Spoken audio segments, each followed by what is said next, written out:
Much for that. At the same time, Catholic bishops have offered to mediate in dialogue between Raila Odinga's Azimio and President William Ruto in order to maintain peace and stability in the country. The bishops cautioned against chest thumping by the government and grandstanding by the opposition, and instead implored upon both parties to engage each other in talks to enable the country dig itself out of the economic problems it is currently facing. And as our very own Brenda Wanga reports, the Catholic bishops have also asked Kenyans to keep off the demonstrations while asking the opposition to call them off. Monday's demonstrations in parts of the country and the planned bi-weekly ones set to start next week have the Kenya Conference of Catholic Bishops offering to broker a truce between the government and the opposition. But first, they want Raila Odinga and his team to cease fire immediately and for President William Ruto to sit and listen to the opposition leaders. There cannot be a good reason to resort to the standoff and defiance of our leaders to the detriment of Kenyans.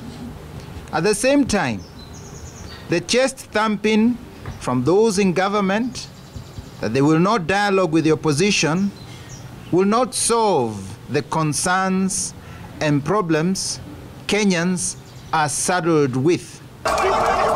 Azimio has listed a slew of issues as their motivation for the demonstrations across the country, and the men of the cloth acknowledge that those grievances, including the high cost of living, the crippling taxation, high inflation and unemployment, are pertinent. The clergy faulting the government for failing to note this and being tone deaf in its actions. In this background, the appointment of the bloated CSS does not show sensitivity to the prevailing economic situation. We come here today to plead and ask our President, His Excellency William Ruto,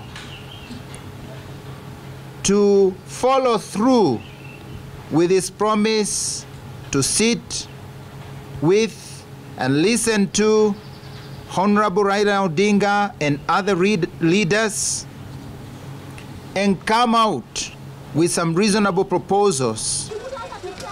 However, the bishops insist that the opposition's way of trying to highlight these issues is in itself faulty.